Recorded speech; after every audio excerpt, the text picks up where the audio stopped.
네, 안녕하세요. 태국에서 주님을 배우고 있는 김선호 선교사입니다. 제가 태국에서 22년째 주님을 배우고 있습니다. 이 시간에는 그동안 저를 구원해 주시고 또 부르셔서 태국 선교를 위해서 이렇게 사용하고 계시는 하나님의 역사하심과 그리고 그분께 영광을 돌리기 위해서 그동안 일어났던 일들에 대해서 간증을 나누는 시간을 갖도록 하겠습니다. 저는 1982년도 5월 달에 주님을 개인의 구주로 영접을 하였습니다. 그 당시 그 동대문 교회에서 복음을 듣고 주님을 영접했고요. 그 당시에는 이제 제가 대학을 좀 늦게 들어가서 대학교 1학년 때 구원을 받게 되었습니다. 그래서 대학 생활 동안에 이제 성경을 사모하는 마음으로 집회들을 많이 참석을 했고, 한 3년 지나서 이제 85년도부터 이제 선교에 대해서 관심을 갖기 시작하게 되었습니다. 그래서 선교에 대해서 그 길을 알아봤는데, 당시만 해도 그 한국 교계 내에서는 아직도 선교에 대해서 그렇게 잘 알지 못하는 그런 시대였던 것 같습니다. 그래서 가까운 분들 가운데는 특별히 이렇게 조언을 해줄 수 있는 그런 분들이 별로 없어서 나름대로 이제 주님 앞에 기도하고 길을 찾기를 원했었는데, 대학을 졸업을 하고 제가 취직을 한 곳이 항공사였습니다. 외국 항공사였는데 뭐 제법 안정되고 좋은 환경이었는데요. 일주일에 5일 근무였었고, 그리고 월차 그리고 연차 이런 것이 있었고, 특별히 항공사였기 때문에 뭐 휴가 이런 것들을 모아가지고 한 2주 정도 제가 외국을 나갈 수 있는 그런 시간을 마련할 수가 있었습니다.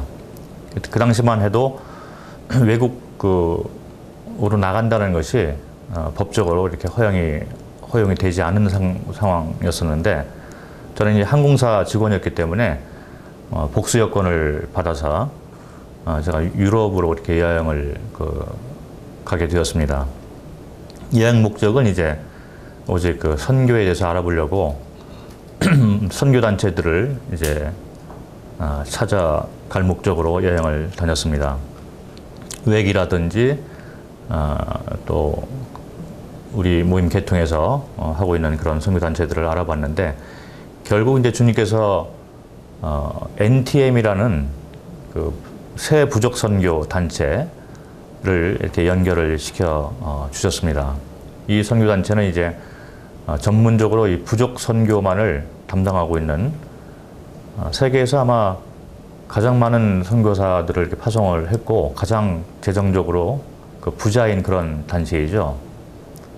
부족 사람들만을 대상으로 선교를 하기 때문에 뭐 경비행기라든지 아니면 배라든지 아니면 무전기 이런 것들을 갖추고 있어야 하기 때문에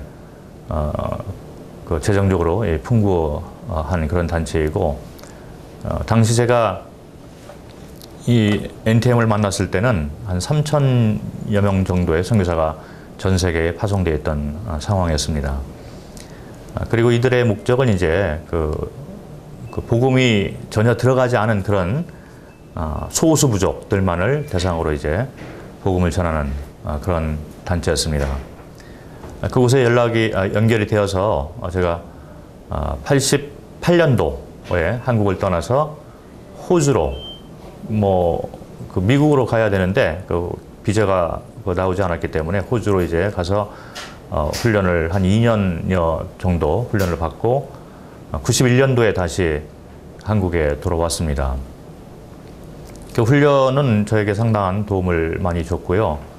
실제적인 그 선교에 관계된 그 많은 그 지식과 노하우들을 이렇게 배우게 되었습니다. 그래서 실전에 사용할 수 있는 언어 배우는 방법이라든지 음성학 같은 걸 먼저 배우기도 했고, 그리고 육체적으로 또 그 훈련을 받게 해서 여러 일들을 이렇게 그 경험을 하게 되었습니다. 그래서 부족의 그러니까 장글에 들어가서 사는 방법도 배웠고, 그 야전에서 야생 동물을 잡아서 현지 그 식량을 자급할 수 있는 방법도 배웠고, 집을 짓는 방법이라든지, 뭐 심지어는 장글에서 이제 그 비행기가 이렇게 이착륙을 할 수 있는 그 활주로를 그 만드는 법까지 제가 배우게 되었습니다. 그래서 그 훈련을 받았는데, 뭐 훈련의 어떤 그 실제적인 그런 지식과 기술을 배우는 것도 도움이 되었지만은 실제로 영적으로 많은 그 교훈들을 받게 되었습니다. 그래서 자아가 깨어지는 방법이라든지 그런 원리에 대해서, 영적 원리에 대해서 제가 배우게 되고, 지금 선교지에서 22년째 주님을 섬기고 있는데, 그 훈련이 이제 돌이켜보면 상당한 그 도움을 줬고, 그리고 실제적인 훈련이었다, 이렇게 말씀을 드릴 수가 있습니다. 91년도에 한국에 다시 돌아와서 92년도 1월 달에 태국으로 가게 되었습니다. 태국을 선교지로 선택한 이유는 당시 훈련받은 그 선교사들 가운데 태국에 대해서는 이렇게 관심을 갖지 않는 그런 분위기였습니다. 왜 그러냐면은 뭐 다른 나라에 비해서 여건은 이제 그 선교 여건은 그 좋은 편이다. 그런데 선교사들의 무덤이다라는 말들을 하게 되었습니다. 그 열매가 별로 없는 거죠. 실제로 태국은 180년의 그 선교 역사를 가지고 있는데 아직도 그 개신교와 그리고 캐토릭을 합해서 1% 미만의 그 기독교 인구를 가지고 있습니다. 92% 정도가 이제 그 불교인이고, 그리고 한 6% 정도가 이제 이슬람을 믿고 있는 자들이죠. 그래서 선교사들이 이제 잘 가지 않는 그런 나라였고, 또 한 가지 이유는 이제 언어가 그 어렵다, 배우기 어렵다라는 말들을 했어요. 태국말은 이제 5성이 있습니다. 중국말은 4성인데 태국말은 5성이죠. 그래서 이 톤이 틀리면 이제 그 말을 못 알아듣는 거죠. 그래서 음치인 사람들은 이제 그 태국말을 배우기가 어렵다, 이런 말들을 많이 들었습니다. 제가 남들이 이제 안 가려고 하는 그런 데에 그 더 관심이 있어서 태국으로 결정을 해서, 처음에는 태국에 도착한 후에는 부족들을 이렇게 찾아다니는 그런 일들을 했습니다. 언어를 2년 동안 기본으로 배워야 했고, 언어를 배우는 동안에 새로운 부족들을 이렇게 찾기 위해서 장거리를 이제 오토바이를 타고 다니면서 장거리를 헤매기도 했고 그랬는데, 나중에 이제 상황을 살펴보니까 태국 선교는 부족 선교는 이미 지나갔다, 이렇게 생각을 하게 되었습니다. 오히려 정통 그 태국인들이 이제 불모지이고, 그 산 쪽, 그리고 이제 국경지대, 이 정글지대에 살고 있는 소수 부족들은 이미 교회들이 많이 들어와 있는 그런 상황이었습니다. 그래서 거기서 이제 갈등을 좀 갖게 되어서 그 흔들리고 있던 그런 상황이었었는데, 주님께서 이제 동역자를 만나게 해주셨어요. 제가 감사한 거는 그 아주 좋은 동역자를 저에게 붙여주셨습니다. 뭐 이렇게 전혀 배경이 없는 분이 아니었고, 그 좁은 그런 태국의 기독교 사회 안에서 나름대로 목회를 이렇게 하시던 분이었는데, 조금 그렇게 성격이 좀 급하신 그런 분이었어요. 그리고 이제 중국계 태국 사람이었습니다. 그래서 이분을 누구 소개를 받고 만난 것도 아니고, 같은 동네에 이렇게 살았기 때문에 제가 길을 가다가 그분을 만나게 되어서 친하게 지나게 되었습니다. 특별히 제가 부족들을 이렇게 찾아다니는 그런 시간들을 이분하고 같이 이렇게 다니게 된 거예요. 이분이 중국계 태국 분인데 원래 태어난 거는 이제 버마에서 태어났죠. 그 태어난 그 시간도 잘 몰라요. 그래서 뭐 태국에서는 이제 많은 분들이 그런 경우가 있는데 부족 사람이라든지 난민들, 중국계 난민들 이런 분들은 어렵게 생활하다가 이제 자녀들을 생산하고 그러는데 뭐 들이라든지 아니면 산에서 이렇게 시간들을 잘 모르고 이제 자녀를 생산하는데 태국 정부에 이제 등록을 하러 가면은 공무원이 이렇게 물어봅니다. 몇 월 며칠에 자녀를 생산했느냐. 잘 모르는 거예요. 그래서 답변을 못하면은 태국 공무원이 1월 1일 이렇게 적어 놓습니다. 그래서 북쪽에 가면은 1월 1일이 생일인 분들이 많아요. 그래서 같은 날짜 이제 생일인 분들이 있는 거죠. 그래서 이분도 이제 그런 환경을 가지고 있고, 그래서 저하고 만나서 이제 나이를 물어보니까 나한테 나이를 이제 이렇게 물어보는 거예요. 그러더니 내가 몇 살이다 하니까 자기하고 동갑이다 이렇게 얘기해서 그때부터 친구가 되었습니다. 그래서 계속 이제 같이 돌아다니게 되었는데 이분이 나름대로 목회를 하셨던 분야여서 책마이에서 이제 다시 이제 개척을 하겠다 이런 말을 했습니다. 그래서 그러면 나는 이제 부족으로 들어갈 사람이니까 그러면 당신이 책마에서 이제 교회를 세울 때 내가 좀 돕겠다. 가까이 지냈는데 나중에 보니까 이분이 이제 복음이 확실치 않은 것을 발견하게 되었습니다.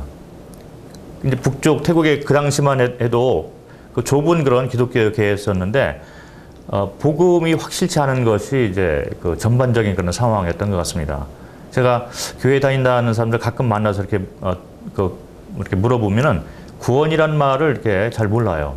그리고 천국 갈 수 있는 확신도 없었고, 그래서 이분도 이제 율법적으로 주님을 섬기고 있는 그런 상황이었습니다. 특별히 과거의 죄, 과거의 죄는 예수님께서 다 사하셨는데 현재의 죄와 미래의 죄는 어떻게 해야 되느냐. 그래서 우리가 율법적으로 잘 섬겨야지 이제 천국 갈 수 있다 이렇게 믿고 있는 그런 분이었어요. 그래서 제가 계속적으로 이제 기도하는 가운데 교제를 나누고 그러면서 결국 히브리서 9장 28절 말씀으로 이분이 구원의 확신을 갖게 되었습니다. 그 말씀을 보면은 예수님께서 다시 오시는데 죄와는 상관없이 이렇게 다시 오신다 이런 말씀을 하셨습니다. 그래서 이미 예수님께서 다 대속을 하셨기 때문에 그걸 믿는 자들은 이제 예수님이 오실 때 같이 있을 수가 있구나 이렇게 확신을 갖게 된 거예요. 그러면서 이분이 변화가 되니까 자기 친구들이 이렇게 생각이 되어지고 물론 이제 교회 배경이 없는 분들을 만난다든지 아니면은 교회를 다니고 있는 사람을 만나더라도 또는 이제 목회를 하고 있는 사람을 만나더라도 이분이 항상 이제 질문을 던집니다. 당신 천국 갈 수 있습니까? 왜 그러냐면 이분이 은사라든지 이게 타고난 그런 기질이 뭐냐면은 완전 전도자의 그런 삶을 가지고 있는 거죠. 그래서 구원받고 나자마자 뭐 동네를 돌아다니면서 막 찬송을 부르고 만나는 사람마다 이제 당신 구원받았어. 그리고 천국 갈 수 있습니까? 막 이런 말들을 많이 이렇게 질문을 했어요. 그래서 많은 반발도 이렇게 샀지만은 그 가운데 특별히 친구들 가운데 아는 지인들 가운데 이제 도전을 받고 구원받은 사람들이 이렇게 점점 이렇게 들어오게 되었습니다. 그래서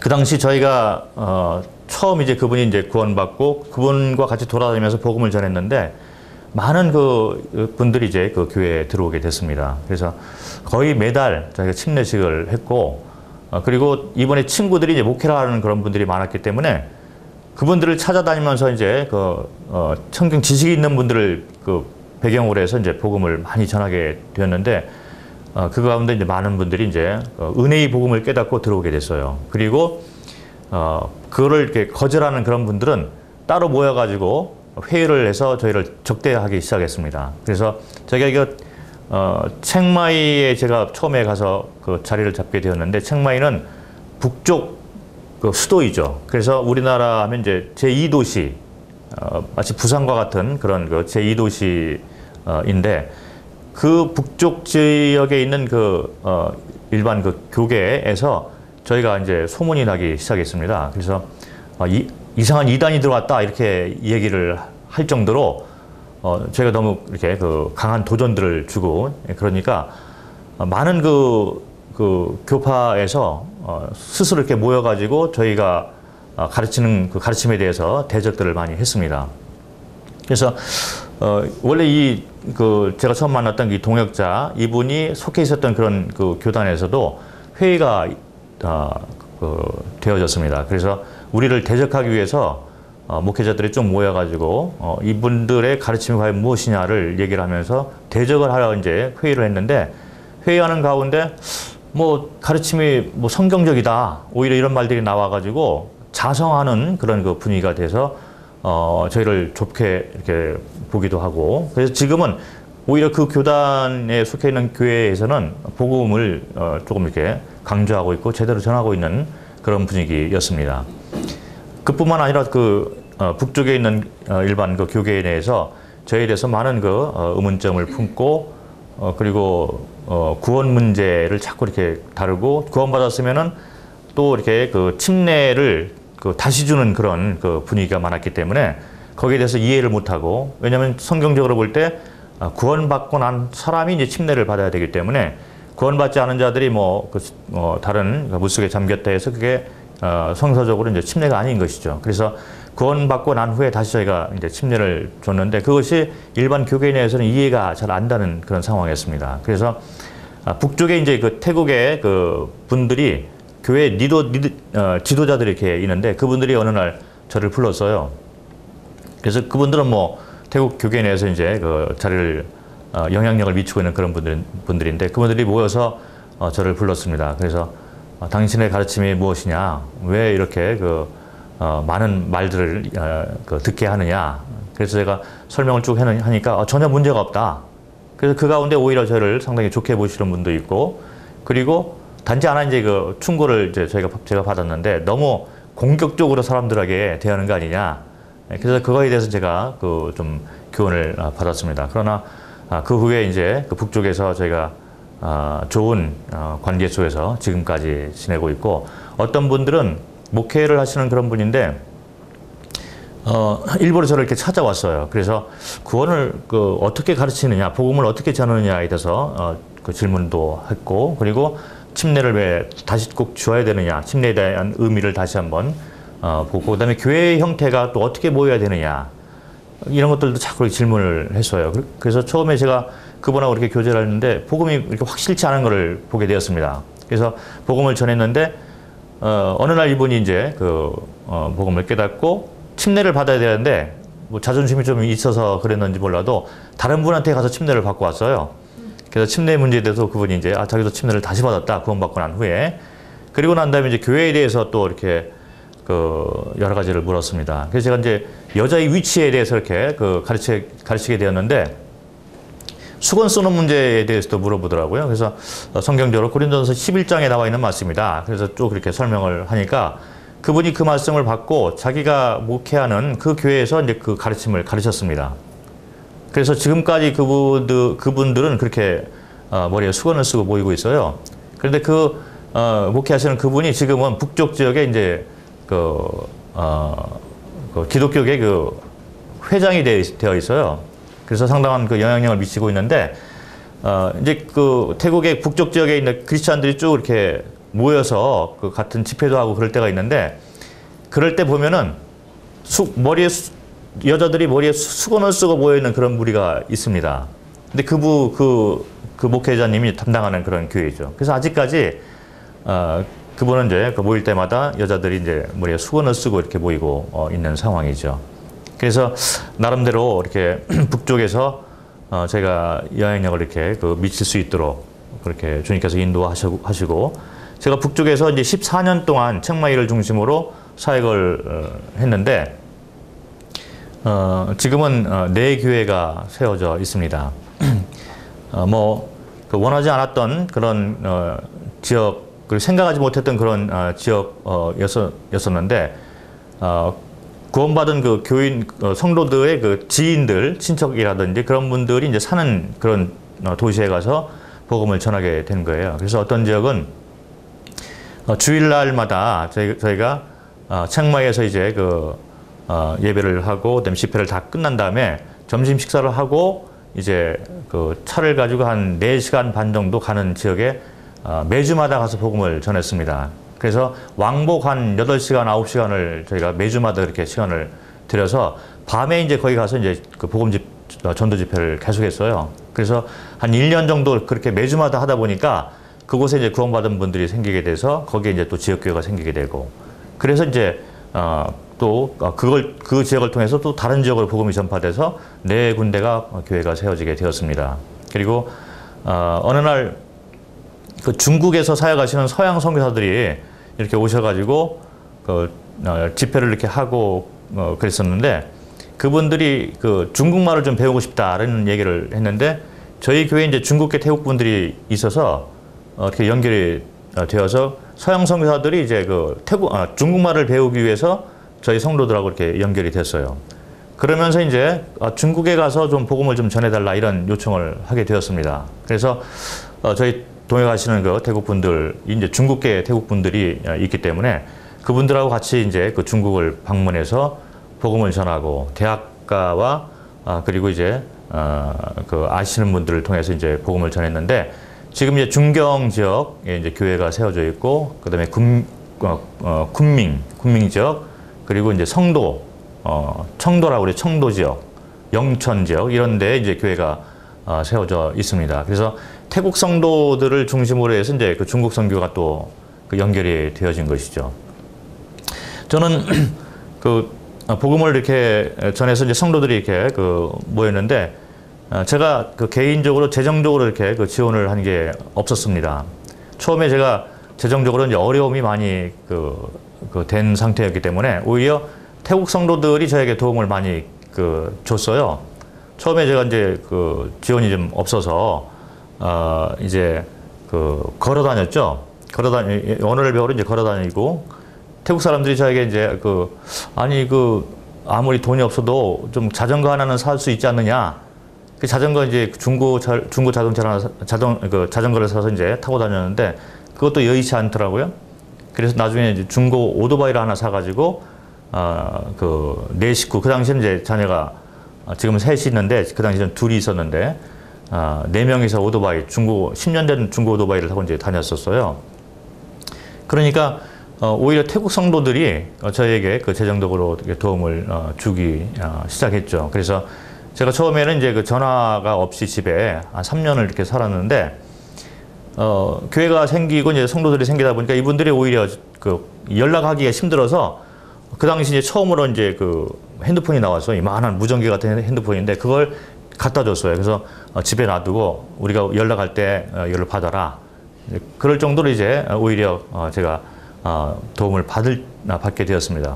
그러면서 교회를 이렇게 같이 하는데도 항상 이렇게 저도 이제 그 11조라든지 어떤 그 도울 일이 있으면은 헌금통을 사용하는 그런 방법을 택했습니다. 그래서 헌금통에 이제 제가 헌금을 해서 그 헌금통을 열어서 이제 교회 이름으로 그 헌금을 같이 사용하게 되는 것이죠. 그래서 헌금을 사용할 때도 같이 의논해서 이렇게 하고, 모든 것이 교회 이름으로 이렇게 되어졌기 때문에 제가 이제 그 뒤로 이렇게 물러나도 교회는 견실하게 이렇게 되어졌습니다. 그래서 지금 이제 그 북쪽에 있는 4개 그 교회들이 다 자립이 되어 있고, 그리고 이제 부지들도 다 이렇게 그 확보가 되어 있어서 지금도 제가 재정적으로 돕는 것이 아무것도 없어요.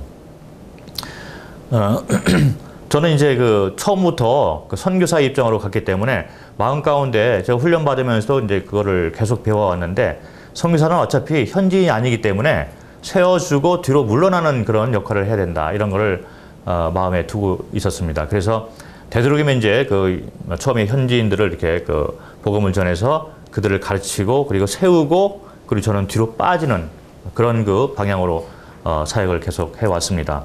처음에 한 5년 정도는 제가 처음에 만날 그 동역자를 중심으로 계속 그 복음을 같이 이렇게 다니게 된 거예요. 그래서 결국에는 한 5년 정도는 이제 제가 이제 복음을 계속 전했습니다. 그리고 5년 정도 지나고 나니까 이제 같이 다니던 이 형제님들이 이제 복음 전하는 방법을 배우게 돼서 지금은 뭐 그들이 복음을 전하게 돼서, 제가 그 14년 후 사역하고 지금 방콕에 내려와 있는데, 방콕에 내려간 후에 이제 현지인들 나름대로 이제 복음을 전해서 개척교회가 또 이렇게 하나 생기게 된 것이죠. 복음을 전하는 방법을 잠깐 말씀을 드리면 태국에서는 한국식으로 복음을 전하면 이제 안 되는 거예요. 그들은 이제 전혀 성경 배경이 없는 분들이 많기 때문에 처음에 이제 만나면은 그 질문을 자꾸 던집니다. 그래서 당신이 이제 그 어디서부터 왔느냐, 사람이 어디서부터 왔느냐. 대개 이제 저를 처음 만나면은 이 사람은 종교에 대해서 가르치는 그 사람이다 이렇게 생각을 하는데 그거를 먼저 깨트리는 거죠. 그래서 나는 종교에 대해서 얘기하기를 원치 않는다. 종교는 사람으로부터 왔는데 사람이 과연 어디서부터 왔느냐 요거 따지는 거예요. 그래서 종교와 진리를 이제 분리시키는 작업을 먼저 하는 거죠. 그래서 사람에 대해서 먼저 얘기를 하자. 종교에 대해서 얘기하지 말고 사람이 어디서부터 왔느냐. 그리고 살아가는 동안에 많은 질문들이 있지 않느냐.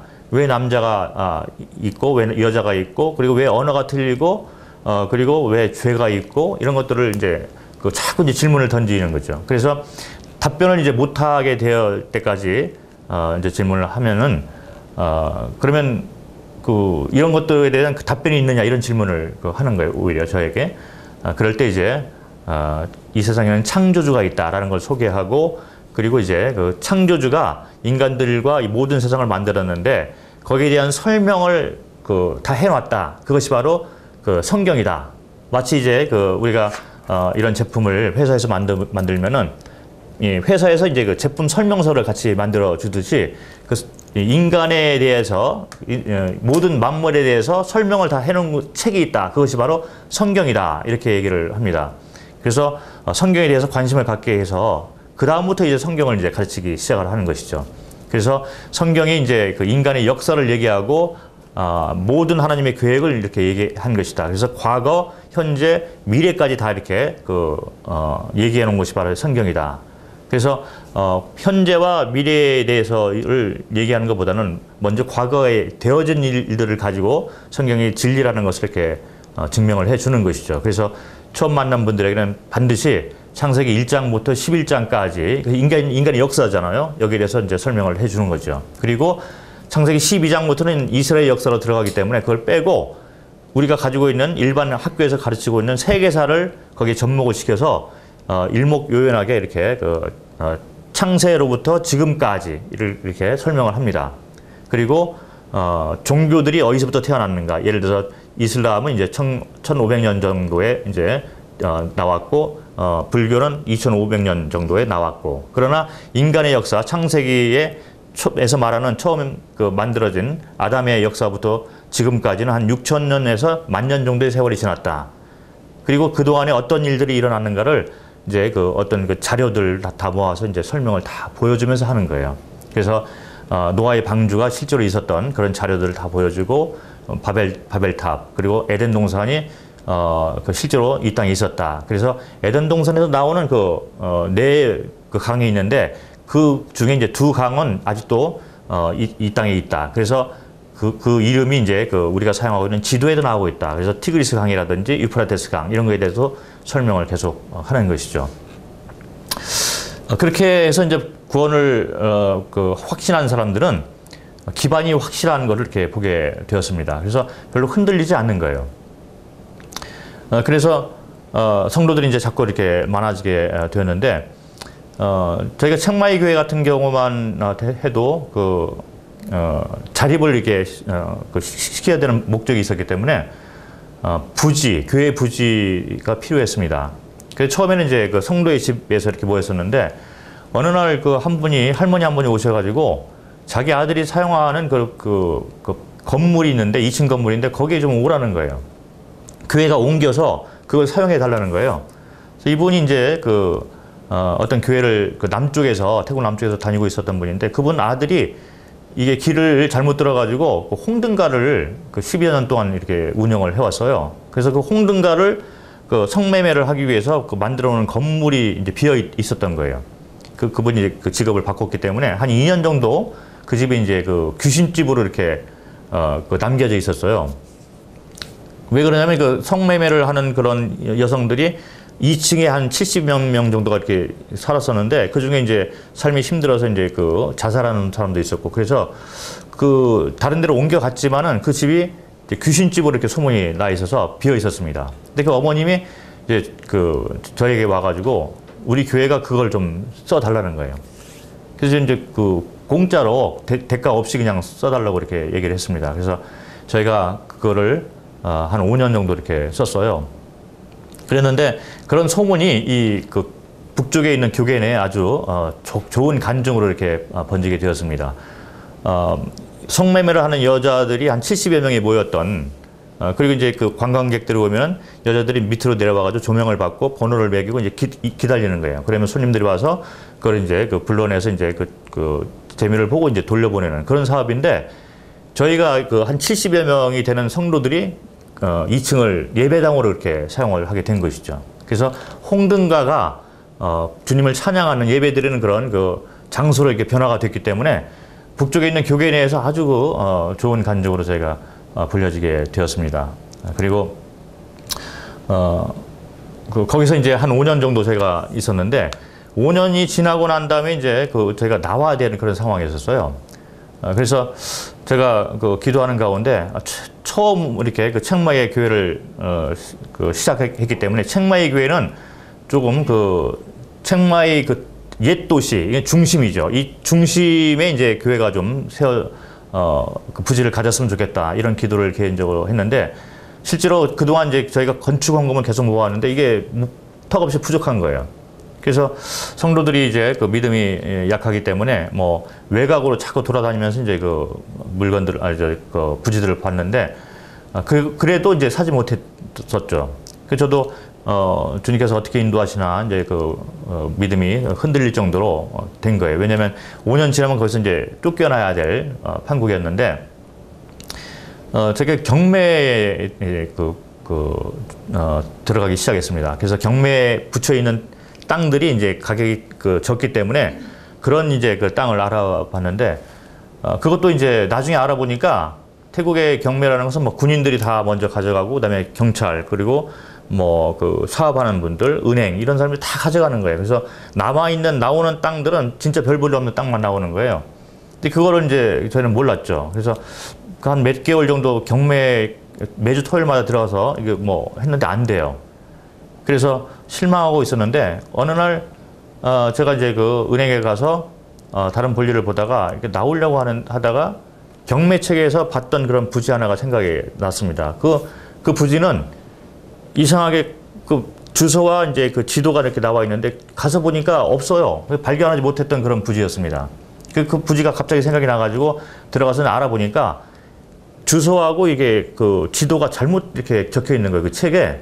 그래서 그런 일이 일어나면 안 되는데 그렇게 되었습니다. 그래서 그 땅은 특별히 이게 40%, 4차까지 이렇게 경매에 붙여졌는데 사가는 사람이 없었어요. 그래서 그걸 저희가 알고, 그 땅이 마침 아주 책마이 중심되는 곳에 이제 있는 그런 땅이었습니다. 그래서 이것이 주님이 인도하시는 땅인가 보다 하고, 거기 그날 이제 다음 날 이제 경매에 들어가서 다시 이제 팻말을 들었는데 저희가 그걸 얻게 됐어요. 그래서 그 땅을 저희가 이제 확보를 하고, 그동안 모아놨던 건축 헌금, 저희는 이제 외부 도움을 안 받고 성도들이 이제 다 그걸 모아놨던 건축 헌금이었었는데, 그걸 가지고 이게 명의 이전을 했습니다. 그러고 나니까 이게 돈이 없어요. 그래서 성도들을 계속 쥐어짰는데 돈이 나오질 않았습니다. 그래서 제가 이제 한국에서 좀 도움을 좀 줘야 되지 않느냐. 그래서 제가 대충 한국에 연락을 하고 도움을 기다리고 있었는데 한국에서 이 도움이 오지 않았어요. 그래서 어떻게 해야 되나, 이제 저쪽 이제 5년이 지나면 이제 나와야 되니까 땅은 있지만은 이제 건물이 없어서 기도하러 하고 있었는데, 돈이 이제 건축 헌금이 이제 뒤에서 이렇게 왔습니다. 중국에서 저희가 가서 이제 복음을 전했던 중경교회라든지 이런 데서 성도들이 우리 소식을 듣고 우리 모교회가 이제 건축을 하고 있다. 그래서 우리가 적은 무리지만은 돈을 모아서 이제 헌금을 하겠다. 그래서 그분들이 이제 돈을 저희에게 보내왔습니다. 그 당시 한 150만 원 정도를 이렇게 보내왔어요. 중경교회에서 이제 저희 가서 복음을 전해서 한 20여 분이 이제 구원받고 모이고 있었는데, 그분들이 적은 무리인데 이제 그런 거액의 돈을 모아서 저희가 헌금을 했습니다. 그래서 그 돈을 가지고 이제 밑에 기둥을 치고 이제 밑에 바닥을 하고 지붕만 한 상태에서 저희가 옮겨왔죠. 그리고 헌금이 모여지고 주님이 허락하시는 대로 하나하나 이렇게 그 건축을 해서 그쪽으로 옮기게 되었습니다. 그래서 지금 청마이 교회도 그러고 또 그 청마이 그 북쪽에 있는 네 교회는 부지들이 다 돼 있고 건축들이 다 되어 있습니다. 이것들이 다 외부의 도움을 받지 않고 다 현지인들을 중심으로 해서 이렇게 건축이 완성이 된 것이죠. 제가 뭐 거기 있는 동안에 여러 가지 사역들을 해봤는데요. 한 번은 어느 그 대만 분들이 이렇게 그 저희한테 연락이 와서 난민촌들을 좀 북쪽에 있는 난민촌, 중국 난민촌을 좀 방문하고 싶다 이런 얘기를 했습니다. 그래서 제가 그분들을 모시고 들어갔는데 난민촌들이 이렇게 들어갔는데 산 꼭대기에 있는 그런 난민촌이에요. 그래서 한 5분 정도 걸어가면 이제 그 버마가 이제 되어지는데 거기에 그 난민촌에 큰 그 학교가 있었습니다. 근데 그 중국말을 가르치는 화교 학교인데 아이들이 한 200명 정도 되는데 그 난민촌에 이제 그런 계기로 해서 알게 됐는데 그 난민촌 사람들이 저희에게 이걸 좀 운영 좀 해달라 이런 얘기를 했어요. 재정적으로 좀 부족하기 때문에 운영을 좀 해달라 그런 요청을 했습니다. 근데 제가 돈이 없잖아요. 교회도 이제 돈이 없어서 어떻게 할까 이제 기도하고 있는 가운데 대만 정부에 이제 그걸 연결을 했어요. 그래서 대만 정부에서 이제 그거를 우리에게 지원을 했습니다. 그래서 그 까마귀들의 돈을 가지고 저희가 학생들 한 200명을 몇 년 동안 이렇게 돌보기도 했고, 그리고 대만 그 사업가들이 그 절 쪽으로 그 불교 쪽으로 이제 그 지원을 하다가 부정부패가 있으니까 저희에게 이제 돕겠다. 그래서 돈을 이렇게 보내온 적이 있어요. 그래서 그 돈을 가지고 또 저희가 기숙사, 교회 내에 학생 기숙사 사역을 했습니다. 그래서 한 20여 명을 모아놓고 몇 년 동안 이 아이들을 키웠죠. 그래서 그 가운데 지금 교회 일꾼으로, 중심되는 일꾼으로 자라는 그 청년들이 있어요. 그리고 그 가운데 어떤 청년은 이제 사장님이 되어 있고, 그래서 그것도 이제 까마귀 돈을 통해서 제가 그 운영을 다 해왔고, 그리고 저희 집안에 이제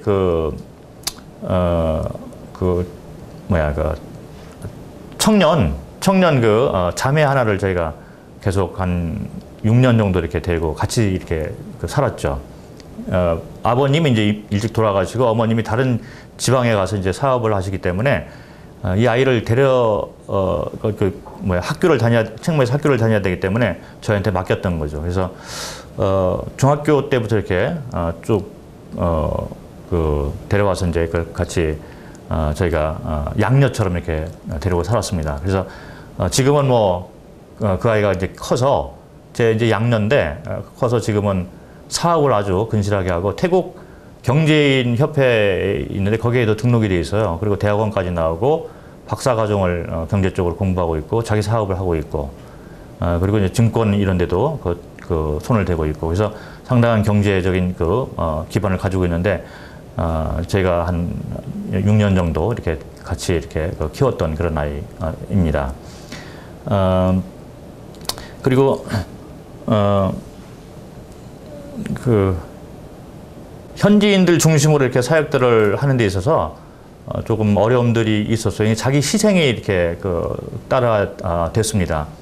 예를 들어서 이제 성도들이 많아지니까 가정에 대해서 가르치고 자녀 교육에 대해서 가르치는데 이분들이 이제 자녀 교육에 대해서 배운 것이 없어요. 그래서 아이들을 때리지 않습니다. 집회 시간에도 아이들이 혼잡하게 이렇게 하고 그랬어요. 그런데 제가 어느 날 이거는 가르쳐야 된다. 가르치기 위해서는 제가 먼저 본을 보여야 된다. 그래서 그때 아들이 이제 태어나가지고 몇 살 되지 않았는데 집회에 참석하자 하니까 얘가 말을 안 듣는 거예요. 그래서 사람들이 보는 앞에서 한 30분을 제가 때렸습니다.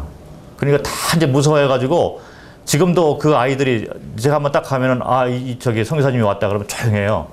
그리고 그때부터 이제 교회 이제 분위기가 잡히고 아이들을 이렇게 때려서 교육을 시키고 이런 분위기로 되고 그래서 그런 것들이 다 자기 희생이 따르는 그래서 현지인들을 생각하는 그런 마음으로 이렇게 사역을 해야 된다. 그런 것들을 제가 배우게 되었습니다. 2교시에 이어서 말씀을 교제할까 합니다. 감사합니다.